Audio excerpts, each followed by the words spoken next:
Okay, so this is going to be a transparency post about how I almost ended my life over this weekend. Yeah. So this is something that's very like a touchy subject for me. I'm gonna try to hold back the waterworks and shit. But yeah, it's like I feel like something came over me at the time, but it's like even though I knew that something came over me, I didn't care, if that makes sense. It's like the urgency of me wanting to do this, it was so strong. Like the urge of me wanting to commit the act was so strong.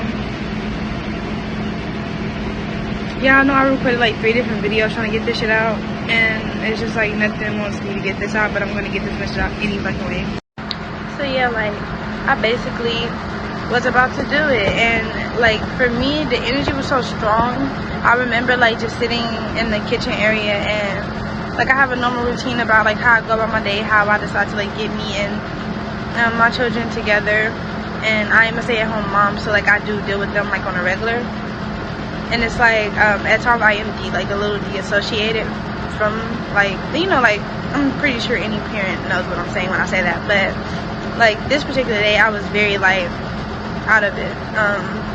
My daughter was like tugging on my arm, and she was like trying to get my attention, and as she did this it like triggered something in me, and I like looked at my arm, and like when I looked at my arm I seen 2 like slits like going across my wrist or whatever, and it was like giving me like, when I seen it, it gave me the urgency to like want to commit the act and want to do it. And then I said to myself, I was like, well, if you do it that way you won't kill yourself, you have to do it this way. And I saw like the line switch to like horizontal, and it was like going completely down my arm, and I remember just staring at my arm for like a good little minute. It was like so detailed to me, like just watching the like blood like drip down, and like watching the aftermath of the effect of like I was like so fixated on wanting to know like how is it going to make me feel afterwards. Like, and once like it's like I was told, I don't feel like this is the truth, I feel like this is what was like told to me, and I was taking this as my own thoughts, but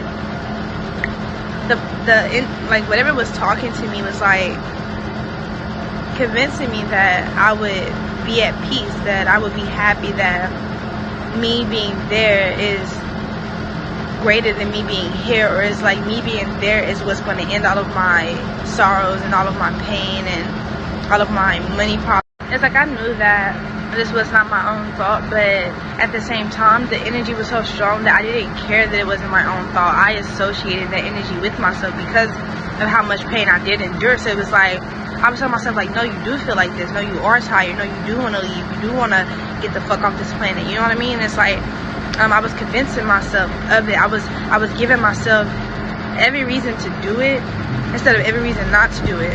And at this point I knew that it was a fucking problem, because yeah, I've had suicidal thoughts before, but it's never been to that degree to where it's like I normally am talking myself out of it, but this time it's like I'm talking myself and coaching myself on how to do it, how to go about it, like literally planning the shit out, you feel what I'm saying?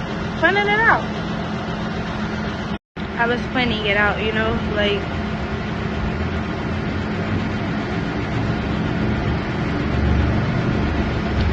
me, the type of person that I am,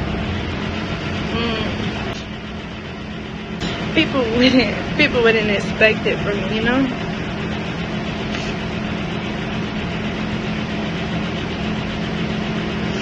They expect me to be the strong one. They expect me to be the one to like have all the answers.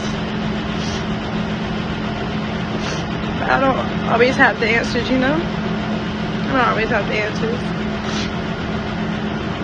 And sometimes it's myself, and as we all are, nobody's perfect. Nobody's like, it doesn't matter how spiritual you are, how spiritually inclined that you are, shit can happen.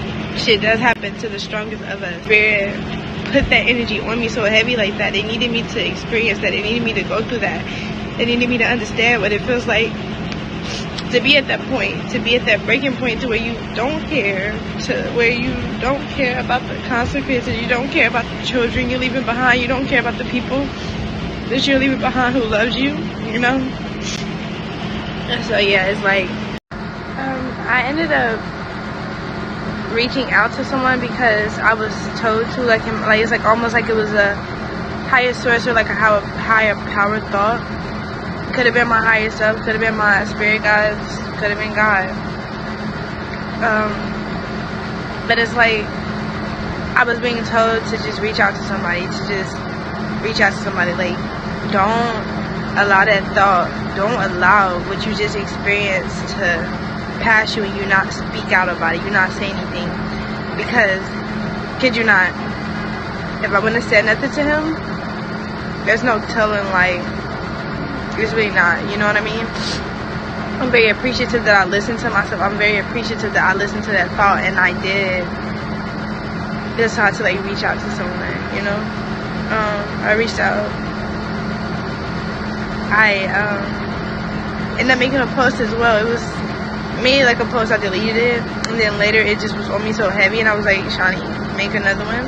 Where it's like I was listening to Tusi, and it was like a song that he was playing. I mean, it was like, I think it's Love Is or something like that. And he was like, I had thoughts of slitting my wrist, but then I knew that you'd be pissed I didn't. And it's like,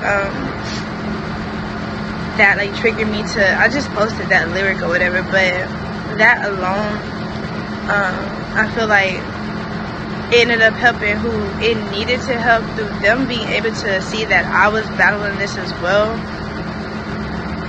It goes to show that you're not weak, you're strong, you're not weak, you know what I mean? It's like, even if you have those thoughts don't make you weak. Even if you act on them, even if you know someone who has acted on these thoughts, it don't make them weak.